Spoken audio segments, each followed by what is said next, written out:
નમસ્તે વિદ્યાર્થી મિત્રો, ફરી એક વખત ઓનલાઈન એજ્યુકેશનમાં અભ્યાસ કરી રહેલા તમામ સાથીઓને કૃતજ્ઞતા ગ્રુપ ટ્યુશન તરફથી ભાવેશ સરના સાદર પ્રણામ. સાથીઓ, આજનો આ લેક્ચર આગળ ચલાવતા પહેલાં પાછળના લેક્ચરમાં અભ્યાસ કરી ગયેલ સૂચકાંક પ્રકરણને પુનરાવર્તન કરી લઈએ કે જેથી આપણી નૌકારૂપી અભ્યાસક્રમને સરળતાથી આગળ ચલાવી શકાય. તો વિદ્યાર્થી મિત્રો, પાછળના લેક્ચરમાં આપણે સૂચકાંક પ્રકરણમાં સૂચકાંકની વ્યાખ્યા, ત્યાર પછી તેમાં બે સમય એટલે કે ચાલુ સમય કોને કહેવાય, આધાર સમય કોને કહેવાય, ત્યાર પછી સૂચકાંકના થોડાક લક્ષણો જોયા હતા. ત્યાર પછી એક મોસ્ટ આઈએમપી પ્રશ્ન કે સૂચકાંકને બેરોમીટર કહેવામાં આવે છે એ પ્રશ્ન જોયો હતો. ત્યાર પછી સૂચકાંકમાં આધાર વર્ષ પસંદ કરવાની મુખ્ય બે પદ્ધતિ, જેમાં એકનું નામ હતું અચલ આધારની રીત અને બીજાનું નામ હતું પરંપરિત આધારની રીત, એ આપણે વાત કરેલી. ત્યાર પછી અચલ આધારની રીતના ગુણ અને દોષ એના વિશે આપણે વાત કરેલી. હવે આપણે આજનો લેક્ચર આગળ ચલાવીએ. તો આજે આપણે સૂચકાંકમાં આધાર વર્ષ પસંદ કરવાની બીજી રીત કે જેનું નામ છે પરંપરિત આધારની રીત, તેના વિશે આપણે આજે વાત કરવાના છીએ. પરંપરિત આધારની રીતના ફાયદા, એના ગુણ, દોષ વગેરે વિશે આપણે આજે વાત છે એ કરીશું. ત્યાર પછી એક બીજો પ્રશ્ન, જીવન નિર્વાહ ખર્ચના સૂચકાંકનો અર્થ અને તેની રચના વિશે વાત કરીશું. ત્યાર પછી ફિશરનો સૂચકાંક એ આદર્શ હોવાના કારણો જણાવો, કે ફિશરનો સૂચકાંક આદર્શ એટલે કે સારામાં સારો છે તો એના કારણો કયા કયા છે વગેરે વિશે આજે આપણે આ વાત છે એ કરીશું. તો હવે આપણે આગળ વધીએ.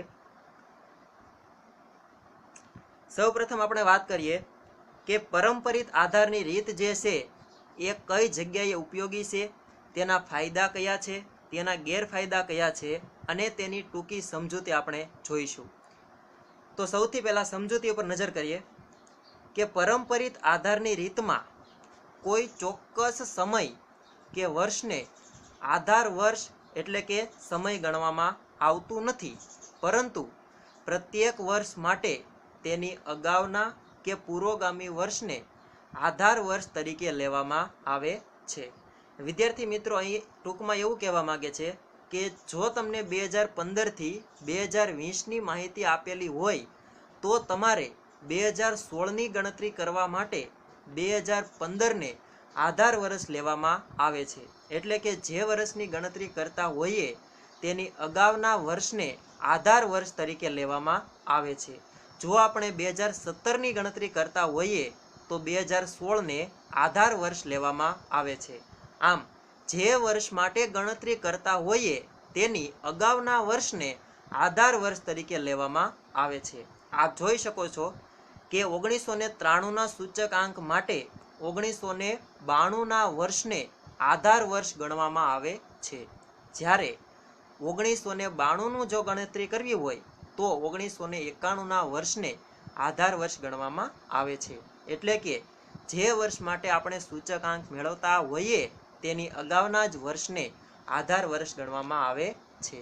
તો આમ આ પરથી કહી શકાય કે આ રીતમાં આધાર વર્ષ જે છે એ સ્થિર ન રહેતું હોવાને બદલે બદલાતું રહે છે. એટલે કે દર વર્ષે આધાર વર્ષ અહીં બદલાતું રહે છે. એટલા માટે આ રીતનું નામ આપવામાં આવેલું છે પરંપરિત આધારની રીત. તો આવી પરંપરિત આધારની રીત જે છે એ આપણે ટૂંકી સમજૂતી મેળવ્યા બાદ હવે આપણે એના થોડાક ગુણ એટલે કે ફાયદા અને થોડાક દોષ એટલે કે ગેરફાયદા વિશે વાત કરીશું. તો સૌપ્રથમ જોઈએ આપણે પરંપરિત આધારની રીતના ગુણ અને દોષમાં સૌથી પહેલા ગુણ. તો ગુણ એટલે ફાયદા. તો પહેલો ફાયદો છે કે આ રીતમાં આધાર વર્ષની પસંદગીનો પ્રશ્ન ઉપસ્થિત થતો નથી, કારણ કે જે સમય માટે આપણે સૂચકાંક મેળવવાનો હોય તેની અગાઉના સમયને જ આધાર વર્ષ ગણવામાં આવે છે. વિદ્યાર્થી મિત્રો, અહીં આધાર વર્ષ પસંદગી કરવાનો કોઈ પ્રશ્ન ઉપસ્થિત નથી થતો. એનું કારણ એ છે કે અહીં જે વર્ષ માટે આપણે ગણતરી કરતા હોઈએ તેની અગાઉના વર્ષને જ આધાર વર્ષ તરીકે ધ્યાનમાં લેવામાં આવે છે. એટલે અહીં કોઈ આધાર વર્ષ પસંદ કરવાનો પ્રશ્ન ઉપસ્થિત થતો નથી. ત્યાર પછીનો બીજો ગુણ છે આ રીતમાં અગાઉના વર્ષ સાથે સરખામણી થતી હોવાથી ગ્રાહકની રુચિ અને પસંદગી અનુસાર નવી વસ્તુઓનો સમાવેશ કરી શકાય છે અને વપરાશ ઘટી ગયેલ હોય તેવી અગાઉ વપરાતી વસ્તુઓ દૂર કરી શકાય છે. વાત એવી કરવામાં આવી છે કે જે વસ્તુનો ઉપયોગ થતો નથી, જે બિનઉપયોગી થઈ ગયેલી છે તેવી વસ્તુઓને અહીં દૂર કરી શકાય છે, તેમજ જે વસ્તુઓનો ઉપયોગ વધારે થાય છે તેવી વસ્તુઓનો અહીં સમાવેશ પણ કરી શકાય છે. એટલે આ રીતમાં બિનજરૂરી વસ્તુઓને દૂર કરી શકાય છે અને જરૂરી વસ્તુઓનો સમાવેશ કરી શકાય છે.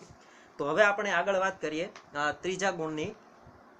ત્રીજો ગુણ છે કે પરંપરિત આધારની રીતમાં નજીકના ભૂતકાળના સમયને સાથે વર્તમાન સમયની ચલ કિંમતની સરખામણી થતી હોવાથી આર્થિક, વેપાર અને વાણિજ્ય ક્ષેત્રે આ રીત છે એ ઉપયોગી બને છે. એટલે કે ટૂંકમાં વાત એવી કરી છે કે આ રીતમાં નજીકના જ વર્ષ સાથે એની સરખામણી થતી હોવાથી વેપાર, વાણિજ્ય કે કોઈ આર્થિક ક્ષેત્ર હોય ત્યાં આ રીત છે એ ખૂબ જ ઉપયોગી બને છે. તો આ થયા પરંપરિત આધારની રીતના મુખ્યત્વે ગુણ એટલે કે ફાયદા. હવે આપણે જોઈએ પરંપરિત આધારની રીતના દોષ એટલે કે ગેરફાયદા. તો સૌથી પહેલો ગેરફાયદો છે કે આ રીતમાં અગાઉના વર્ષને આધાર વર્ષ તરીકે લેવામાં આવતું હોવાથી ચલની કિંમતમાં થતા માત્ર ટૂંકા ગાળાના ફેરફારોની સરખામણી માટે અનુકૂળ છે. લાંબા ગાળાની સરખામણી માટે આ રીત બહુ ઉપયોગી થતી નથી અથવા તો બિનઉપયોગી બને છે. તો વિદ્યાર્થી મિત્રો, અહીં એવી વાત કરવામાં આવી છે કે જ્યારે કોઈ ટૂંકા સમયગાળા માટેની સરખામણી કરવી હોય ત્યારે ને માત્ર ત્યારે જ પરંપરિત આધારની રીત છે એ ઉપયોગી બને છે. જો લાંબા સમયના ગાળાની જે છે સરખામણી કરવી હોય તો ત્યાં પરંપરિત આધારની રીત ઉપયોગી બનતી નથી. તો આ થયો એનો દોષ એટલે કે ગેરફાયદો. બીજો દોષ છે કે આ રીતમાં કોઈ એક વર્ષ માટે સૂચક આંકની ગણતરીમાં ભૂલ થઈ હોય તો તે પછીના વર્ષના સૂચક આંકના અર્થઘટનમાં પણ ભૂલની અસર જે છે એ શરૂ રહે છે. એટલે કે જો કોઈ એક વર્ષમાં ભૂલ કરવામાં આવી હોય અથવા તો ભૂલ થઈ ગઈ હોય તો ત્યાર પછીના દરેક વર્ષોમાં તેની અસર જે છે એ શરૂ રહે છે.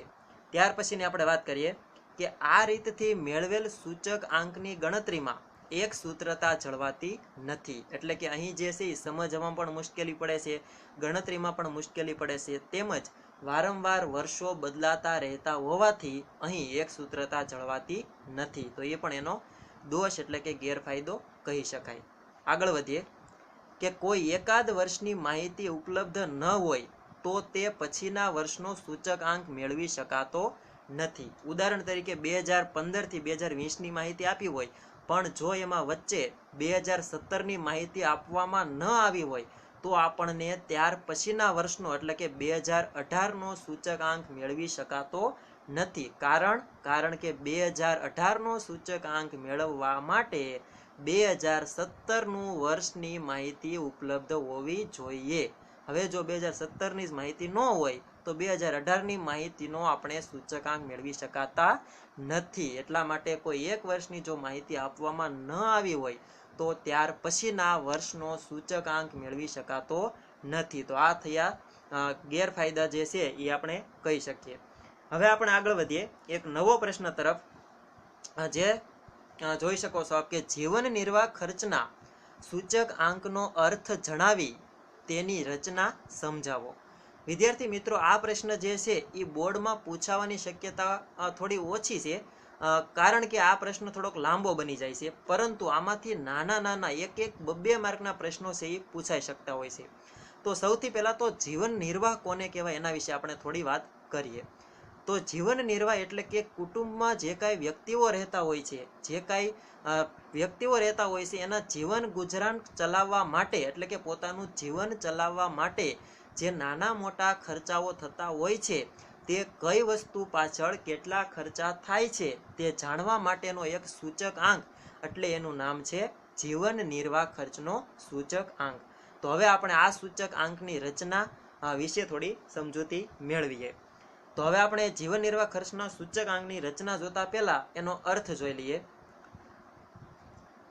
તો કે સમાજના કોઈ એક નિશ્ચિત વર્ગના લોકોના કોઈ એક સમયના જીવન નિર્વાહ ખર્ચમાં ખોરાક, કપડાં, બળતણ, ભાડું વગેરે પાછળ કરેલા ખર્ચ આધાર વર્ષના ખર્ચની સરખામણીમાં થતા સાપેક્ષ ટકાવારી ફેરફાર એટલે જીવન નિર્વાહ ખર્ચનો સૂચક આંક. ટૂંકમાં એવું કહેવામાં આવ્યું છે કે જે વ્યક્તિ પોતાના જીવનમાં ખોરાક, કપડાં, બળતણ, ભાડું વગેરે પાછળ જે કાંઈ ખર્ચ કરે છે તે દર્શાવતો એક સૂચક આંક એટલે એને કહેવામાં આવ્યો છે જીવન નિર્વાહ ખર્ચનો સૂચક આંક. હવે આપણે જોઈએ જીવન નિર્વાહ ખર્ચના સૂચક આંકની રચના. તો રચનામાં સૌથી પહેલા આપણે વાત કરીએ, એમાં પહેલો મુદ્દો છે હેતુ. તો સૌથી પહેલા તો જો જીવન નિર્વાહ ખર્ચનો સૂચક આંક આપણે રચના કરવી હોય તો સૌ પ્રથમ એમાં આપણે એનો હેતુ નક્કી કરવો પડે છે. એટલે કે જીવન નિર્વાહ ખર્ચનો સૂચક આંક જે છે એ શું કામ શોધવામાં આવે છે, તેનો હેતુ શું છે, તેનો ઉદ્દેશ શું છે, એ સૌ પ્રથમ નક્કી કરવું જોઈએ. તો આ થયો પહેલો મુદ્દો. રચનામાં અત્યારે માત્ર અહીંયા મુદ્દા જ લખવામાં આવ્યા છે. જો કદાચ પરીક્ષામાં રચના અલગથી પૂછવામાં આવે તો અંદર ઇન ડિટેલ તમારે 2 થી 3 લાઈન તમારી રીતે લખવાની રહેશે. હવે હેતુ જાણ્યા પછી બીજો મુદ્દો છે નિદર્શ કૌટુંબિક અંદાજપત્ર તપાસ. વિદ્યાર્થી મિત્રો, એક પ્રશ્ન તમને અહીંયા તો નહીં પૂછાય પણ ક્યારેક બીએમાં તમને પ્રશ્ન પૂછાઈ જતો હોય છે કે અંદાજપત્ર એટલે શું. તો અંદાજપત્રની જરાક વ્યાખ્યા ટૂંકમાં જોઈ લઈએ કે અંદાજપત્ર એટલે કે ભવિષ્યની આવક અને ખર્ચનો અંદાજ દર્શાવતું પત્રક એટલે અંદાજપત્ર. તો અહીં આપણે વાત કરવાની છે કુટુંબના અંદાજપત્રની. એટલે કે કુટુંબમાં જે કાંઈ ખોરાક, કપડાં, બળતણ વગેરે જોઈએ છે એની પાછળ ભવિષ્યમાં કેટલો ખર્ચ થશે અને ભવિષ્યમાં કેટલી આવક થશે તે દર્શાવતું પત્ર એટલે કૌટુંબિક અંદાજપત્ર તપાસ. એની તપાસ કરવી જોઈએ. ત્યાર પછીનો મુદ્દો છે વસ્તુઓની ગોઠવણી. હવે જે કાંઈ લોકો જે પોતાના જીવન જરૂરી ચીજ વસ્તુઓ છે એને અમુક ક્રમમાં ગોઠવવી જોઈએ. એટલે કે સૌથી મહત્વની વસ્તુ હોય એને અગ્રતા આપવી જોઈએ, એના કરતાં ઓછી મહત્વની હોય તેને એની કરતાં નીચે છે એ નંબર આપવો જોઈએ. તમે એક જાણતા હોય તો માસ્લોએ જીવન જરૂરિયાત ચીજ વસ્તુઓને અગ્રતા ક્રમ છે 1 થી 5 નંબરમાં આપેલી છે, બરોબર. તો એવી જ રીતે જે છે અહીંયા પણ છે એ લોકોએ જે ચીજ વસ્તુની જરૂરિયાત વધારે હોય તેને અગ્રતા આપવી જોઈએ, જે ચીજ વસ્તુની જરૂરિયાત ઓછી હોય તેને ઓછો નંબર છે એ ઓછું મહત્વ આપવું જોઈએ. તો આવી વસ્તુઓની ગોઠવણી છે એ કરવામાં આવે છે. ત્યાર પછી વાત કરીએ ચોથા નંબર ઉપર વસ્તુઓની ભાવ પ્રાપ્તિ. હવે કુટુંબમાં જે કાંઈ વ્યક્તિઓ રહેતા હોય એને પોતાના જીવનમાં જે કાંઈ ચીજ વસ્તુઓ જોઈએ એનો અત્યારે બજારમાં શું ભાવ ચાલે છે એના વિશેની માહિતી મેળવવી જોઈએ. જો છે એ ભાવ જે છે એ મેળવવામાં આવે ત્યારે તેનો જથ્થાબંધ ભાવ ધ્યાનમાં લેવામાં આવતો નથી, પરંતુ છૂટક ભાવ ધ્યાનમાં લેવો જોઈએ. વિદ્યાર્થી મિત્રો, એક પ્રશ્ન નીકળે છે કે જીવન નિર્વાહ ખર્ચના સૂચક આંકમાં કયો ભાવ ધ્યાનમાં લેવામાં આવે છે. ક્યારેક વિકલ્પમાં પણ પૂછાઈ શકતું હોય છે. તો એનો જવાબ આવશે છૂટક ભાવ, નહીં કે જથ્થાબંધ ભાવ. યાદ રાખજો ખાસ, એનો જવાબ આવશે છૂટક ભાવ. ચલો ત્યાર પછી આપણે આગળ વાત કરીએ. 5મા નંબર ઉપર છે આધાર વર્ષની પસંદગી. હમણાં જ આપણે વિદ્યાર્થી મિત્રો જોઈ ગયા કે જીવન નિર્વાહ ખર્ચના સૂચક આંકમાં આધાર વર્ષ પસંદ કરવાની મુખ્ય 2 રીતો છે, જેમાં એકનું નામ છે અચલ આધારની રીત અને બીજીનું નામ છે પરંપરિત આધારની રીત. તો બંનેમાંથી કઈ રીત વધુ અનુકૂળ આવશે તે અહીં નક્કી કરવું જોઈએ, તેની પસંદગી કરવી જોઈએ. ત્યાર પછી વાત કરીએ 6ઠા નંબર ઉપર સરેરાશની પસંદગી. વિદ્યાર્થી મિત્રો, સરેરાશ એટલે મધ્યક અને મધ્યક એટલે સરાસરી. આ ત્રણેય શબ્દો છે એને અંગ્રેજીમાં એવરેજ પણ કહેવાય. આ 4 શબ્દો જે છે એ એકબીજાના પર્યાય એટલે કે સમાનાર્થી શબ્દો છે. તો હવે સરેરાશની પસંદગીમાં મુખ્યત્વે 2 સરેરાશ યાદ રાખવાની છે. એક તો ગુણોત્તર મધ્યક અને બીજી ભારિત સરેરાશ. ક્યારેક તમને પ્રશ્ન પૂછાઈ જતો હોય છે કે આદર્શ સરેરાશ કઈ, તો એનો જવાબ આવશે ગુણોત્તર મધ્યક. ગુણોત્તર મધ્યક જે છે એ આદર્શ સરેરાશ ગણવામાં આવે છે. અને બીજો પ્રશ્ન પૂછાતો હોય છે કે પ્રચલિત સરેરાશ કઈ, તો એનો જવાબ આવશે ભારિત મધ્યક. આદર્શ પૂછાય તો ગુણોત્તર યાદ રાખવાનું છે, પ્રચલિત પૂછાય તો ભારિત યાદ રાખવાનું છે, પરંતુ હજી આપણે આગળ જોઈશું, એના વિશે આપણે આગળ ટૂંકા પ્રશ્નમાં વિગતે ચર્ચા કરશું, ત્યારે આપણે એને વિગતવાર જોઈશું. અત્યારે માત્ર તમારે યાદ રાખવાનું છે સરેરાશની પસંદગી. તો એમાં મુખ્યત્વે બે પ્રકારની સરેરાશ હોય છે, એક તો ગુણોત્તર મધ્યક અને બીજી ભારિત મધ્યક. બંનેમાંથી કઈ સારી છે એ પસંદગી કરવી જોઈએ. ત્યાર પછીનો છેલ્લો મુદ્દો છે ભાર, એટલે કે ભારિત પદ્ધતિની પસંદગી. વિદ્યાર્થી મિત્રો, અહીં ભાર વિશે થોડોક તમને ડિટેલમાં મારે સમજાવવું પડશે, કારણ કે બોર્ડમાં ક્યારેક તમને ભારના જે પેટા પ્રકારો છે એના તફાવતનો પ્રશ્ન તમને પૂછાઈ જતો હોય છે. એટલે ભાર વિશે આપણે થોડીક ડિટેલમાં વાત છે એ કરીએ. તો હવે એમાં આપણે સૌથી પહેલા જોઈએ કે ભાર કોને કહેવાય. તો કે જીવન નિર્વાહ ખર્ચના સૂચક આંકની રચના માટે પસંદ થયેલી જુદી જુદી વસ્તુઓનું મહત્વ એક સરખું હોતું નથી. તેથી વસ્તુઓના મહત્વના પ્રમાણમાં જે આંક નક્કી કરવામાં આવે તેને ભાર કહેવામાં આવે છે. એટલે કે જે જીવન જરૂરી ચીજ વસ્તુઓ છે એમાં દરેક ચીજ વસ્તુઓનું મહત્વ સરખું હોતું નથી. આથી જે ચીજ વસ્તુઓનું જેટલું મહત્વ હોય એ મુજબ એનો ભાર જે છે એ નક્કી કરવો જોઈએ. જે ચીજ વસ્તુઓ વધારે મહત્વની છે તેને વધારે ભાર આપવો જોઈએ, જે ચીજ વસ્તુઓ ઓછી મહત્વની છે તેને ઓછો ભાર આપવો જોઈએ. અને ભારને અંગ્રેજીમાં વેઇટ તરીકે ઓળખવામાં આવે છે, એટલા માટે એની સંજ્ઞા અહીંયા આપવામાં આવી છે W. તો આમ ભાર એટલે કે જે કાંઈ વધારે મહત્વની ચીજ વસ્તુ છે એને વધારે વેઇટેજ આપવું, એટલે કે વધારે મહત્વ આપવું, વધારે ભાર આપવો. જે ચીજ વસ્તુઓ ઓછી મહત્વની છે તેને ઓછો ભાર આપવો, એટલે કે તેને ઓછું મહત્વ આપવું. તો આમ અહીંયા ભારની જે વ્યાખ્યા છે આપણે જોઈ શકીએ છીએ. હવે આ ભારના મુખ્યત્વે બે પ્રકાર પાડવામાં આવે છે, જેમાં પહેલું છે ગર્ભિત ભાર અને બીજું આપણે પછી જોઈએ. પેલો આપણે ગર્ભિત ભાર જોઈ લઈએ કે કોને ગર્ભિત ભાર કહેવાય. વિદ્યાર્થી મિત્રો, ગર્ભિત ભારના અમુક સમાનાર્થી શબ્દો પણ છે, યાદ રાખવા પડશે. ગર્ભિત ભાર જે છે એને બીજું કહેવાય છે ગુપ્ત ભાર પણ કહેવાય છે, છુપો ભાર પણ કહેવાય છે, અને પ્રચ્છન્ન ભાવ આવું પણ કહેવાય છે. પ્રચ્છન્ન શબ્દ છે ઇકોનોમિક્સનો શબ્દ છે, એમાં તમારે બેરોજગારીના પ્રકારમાં શબ્દ આવે છે. પ્રચ્છન્ન બેરોજગારી એટલે વ્યક્તિએ દેખીતી રીતે આમ બેરોજગાર ન હોય, પરંતુ તેના વાસ્તવિક આવકથી એની કુલ જે ઉત્પાદન હોય એમાં કંઈ ફેર ન થતો હોય, એટલે એને પ્રચ્છન્ન એટલે છુપો બેરોજગાર એવું એમાં કહેવામાં આવતું હોય છે. તો ઇકોનો થોડોક છે એ શબ્દ છે. તો હવે આપણે જોઈએ ગર્ભિત ભાર જે છે એ કોને કહેવાય. તો આપ જોઈ શકો છો કે ભાર આપવાની આ એક પરોક્ષ રીત છે. પરોક્ષ એટલે કે આડકતરી, સીધી નહીં, સીધી ન હોય એવી, એટલે પરોક્ષ કહેવામાં આવે છે. આ પદ્ધતિ મુજબ સૂચક આંકની રચનામાં કોઈ વસ્તુની જેટલી જાત પસંદ કરવામાં આવે તેટલો ભાર ગણાય છે. એટલે કે જેટલી જાત, દાખલા તરીકે 2 વસ્તુ લીધી હોય તો એનો ભાર 2 ગણાય છે, 3 વસ્તુ લીધી હોય તો 3 ભાર ગણાય છે. આ પ્રકારના ભારને સંખ્યામાં દર્શાવી શકાતો ન હોવાથી આ પદ્ધતિને ગર્ભિત ભારની પદ્ધતિ કહેવામાં આવે છે. તો વિદ્યાર્થી મિત્રો, ખાસ અહીં વ્યાખ્યા યાદ રાખજો. અને એક વસ્તુ એમાં યાદ રાખજો કે આ ગર્ભિત ભાર જે છે એ વસ્તુની જેટલી જાત પસંદ કરવામાં આવે એટલો તેનો ભાર ગણવામાં આવે છે. જો 2 જાત પસંદ કરવામાં આવે તો એનો 2 ભાર ગણાય છે, 3 જાત પસંદ કરવામાં આવે તો એનો 3 ભાર ગણાય છે. તો આમ વસ્તુની જેટલી જાત પસંદ થાય એ પ્રમાણેનો ભાર નક્કી થતો હોય છે. અને આ ભારને સંખ્યામાં દર્શાવી શકાતો ન હોવાથી તેને ગર્ભિત ભાર કહેવામાં આવે છે. હવે આપણે જોઈએ ભારનો એક બીજો પ્રકાર, જેનું નામ છે સ્પષ્ટ ભાર. ગર્ભિત ભારનો એક વિરોધી ઓપોઝિટ શબ્દ સ્પષ્ટ ભાર. તો હવે સ્પષ્ટ ભાર કોને કહેવાય એના વિશે આપણે વાત કરીએ. તો કે ભાર આપવાની આ એક પ્રત્યક્ષ રીત છે. ઓલા કરતા બધું ઓપોઝિટ જ આવશે, બધું વિરોધી જ આવશે. ઓલા પર શું હતું? પ્રત્યક્ષ રીત છે. અહીંયા શું હશે? પરોક્ષ રીત છે. સોરી, ઓલા પર પરોક્ષ રીત છે, અહીંયા આવશે પ્રત્યક્ષ રીત.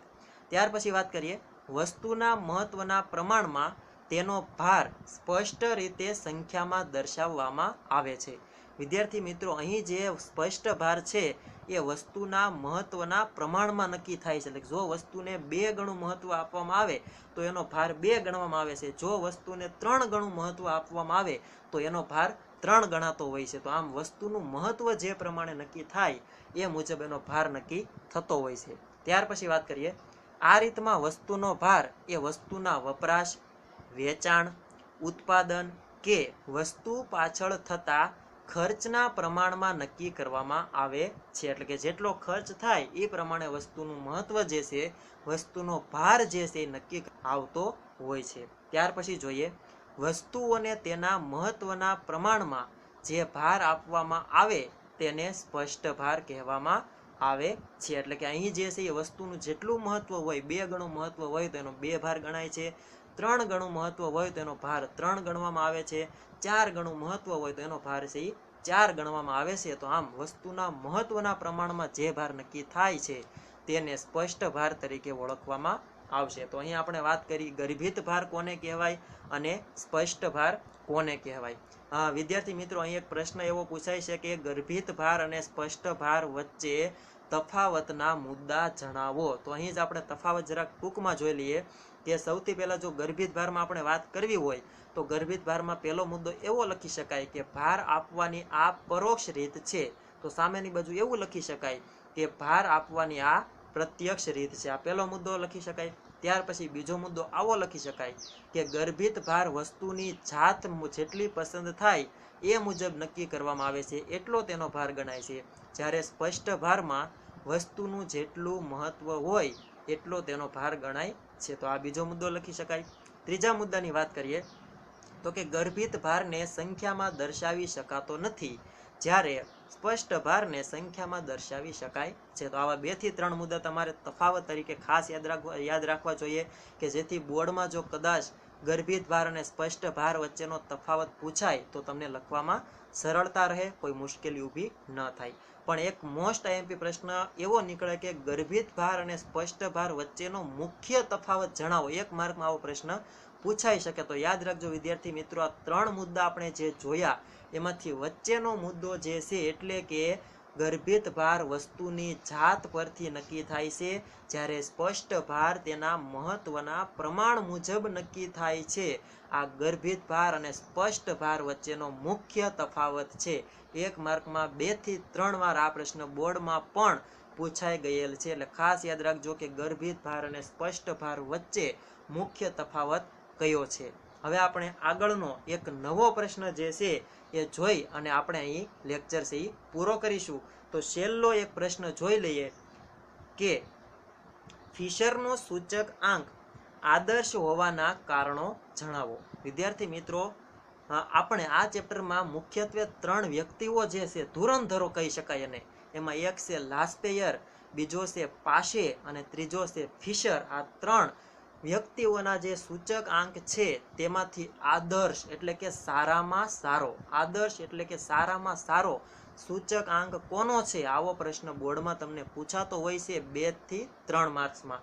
તો આપણે હવે જોઈએ કે ફિશરનો સૂચક આંક જે છે એ આદર્શ તો છે, પણ શા માટે આદર્શ છે એના વિશે આપણે હવે વાત કરીએ. તો સૌથી પહેલા આપણે ફિશરના સૂચક આંકની વ્યાખ્યા જોઈ લઈએ કે લાસ્પેયરના સૂચકાંક, મેં તમને 3 ધોરણોના નામ યાદ રાખવાના કહ્યા છે, ખાસ યાદ રાખજો. એના ઉપરથી 5 માર્કનો બોર્ડમાં એક દાખલો પણ પૂછાવાનો છે. એટલે ખાસ આ 3 વ્યક્તિના નામ યાદ રાખવા જ પડશે.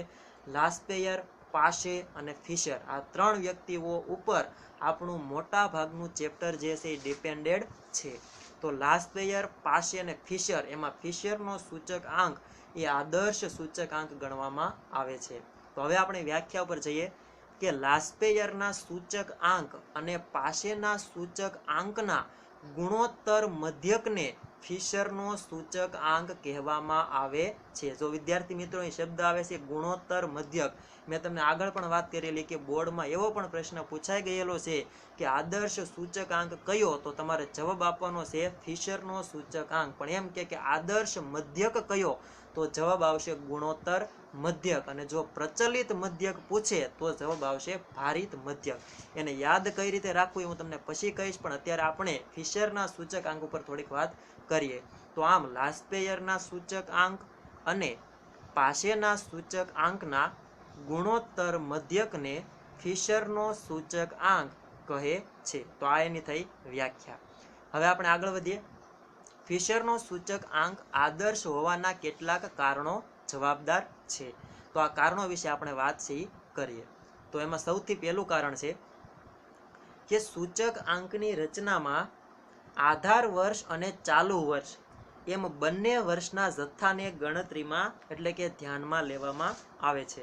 હા વિદ્યાર્થી મિત્રો, અહીં ફિશરના સૂચક આંકમાં આધાર વર્ષના પણ જથ્થા અને ભાવને ધ્યાનમાં લેવાય છે, જ્યારે ચાલુ વર્ષના જથ્થા અને ભાવને પણ ધ્યાનમાં લેવામાં આવે છે. એટલે કે આધાર વર્ષના જથ્થા ભાવ અને ચાલુ વર્ષનો જથ્થો ભાવ, આમ ચારે ચાર બાબતોને ધ્યાનમાં લઈ અને ફિશરનો સૂચક આંક ગણવામાં આવતો હોવાથી તેને આદર્શ એટલે કે સારામાં સારો સૂચક આંક ગણવામાં આવે છે. આપણે આધાર વર્ષ અને ચાલુ વર્ષ કોને કહેવાય ભૂલી નહીં જઈએ, કારણ કે આધાર વર્ષ ને ચાલુ વર્ષ કોને કહેવાય એ યાદ રાખશો તો જ તમને ચેપ્ટરમાં બધી વસ્તુ સમજાશે.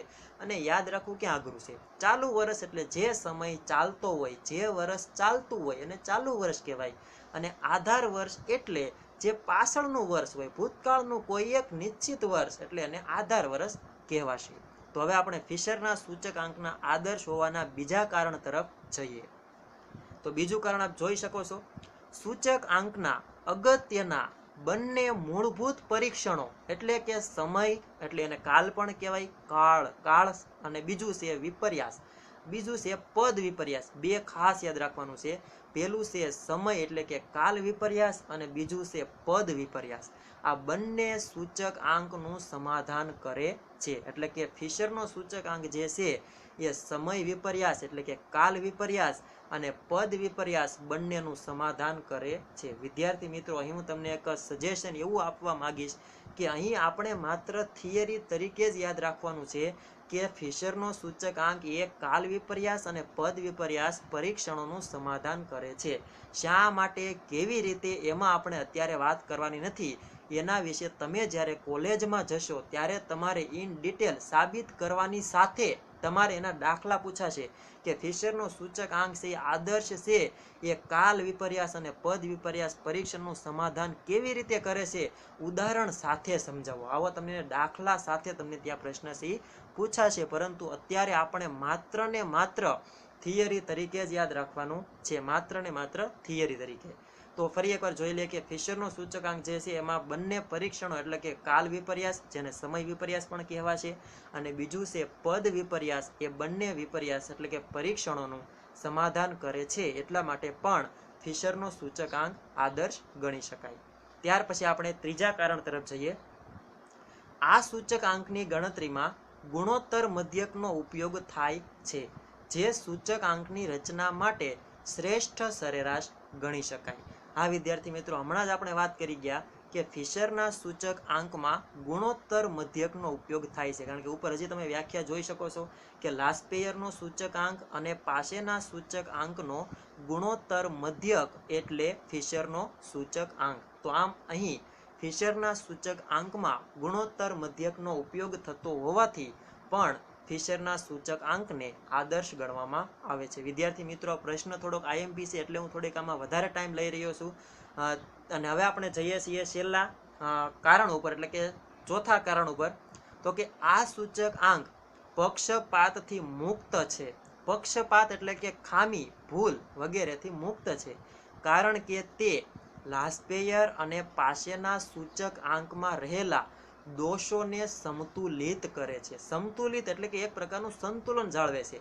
એટલે કે ફિશરનો સૂચક આંક જે છે એ લાસ્પેયર અને પાસેના સૂચક આંકમાં જો કાંઈ ભૂલ રહી ગઈ હોય, કાંઈ ખામી રહી ગઈ હોય, કાંઈ એરર રહી ગઈ હોય, તો એ ભૂલ, ખામી, એરરનું સંતુલન કરવાનું કામ જે છે એ ફિશરનો સૂચક આંક છે એ કરે છે. એટલા માટે ફિશરના સૂચક આંકને આદર્શ સૂચક આંક ગણવામાં આવે છે. તો આમ ફિશરના સૂચક આંકને આદર્શ હોવાના આવા જુદા જુદા 4 કારણો છે આપણે જોયા. આ 4 કારણોમાંથી તમારે 1 થી 2 કારણો ફરજિયાત યાદ રાખવાના છે, પણ શક્ય હોય તો 4 કારણો યાદ રાખજો. કારણ કે આ પ્રશ્ન જે છે બોર્ડ માટે થોડોક આઈએમપી ગણી શકાય. એટલા માટે આ પ્રશ્નને તમે થોડો એકવાર રિવિઝન કરી અને જરા મૌલિક છે યાદ રાખવાનો પ્રયત્ન કરી લેજો. તો આમ ફિશરનો સૂચકાંક જે છે આદર્શ હોવાના કારણો સાથે આજે આપણે આ લેક્ચર જે છે, આ વિડીયો જે છે અહીંયા આપણે પૂર્ણ કરીએ છીએ. કૃતજ્ઞતા ગ્રુપ ટ્યુશનનો આ વિડીયો જે છે અંતિમ સુધી જોવા બદલ આપ સર્વે વિદ્યાર્થી મિત્રોનો, આપ સર્વે સાથીઓનો હું કૃતજ્ઞતા ગ્રુપ ટ્યુશન વતી આભાર માનું છું. અમારી સાથે જોડાઈ રહેવા માટે તેમજ આવા જ અમારા અવનવા વિડીયો જોવા માટે અત્યારે જ અમારી ચેનલને લાઈક, શેર અને સબસ્ક્રાઈબ કરો. જય હિન્દ, જય ભારત.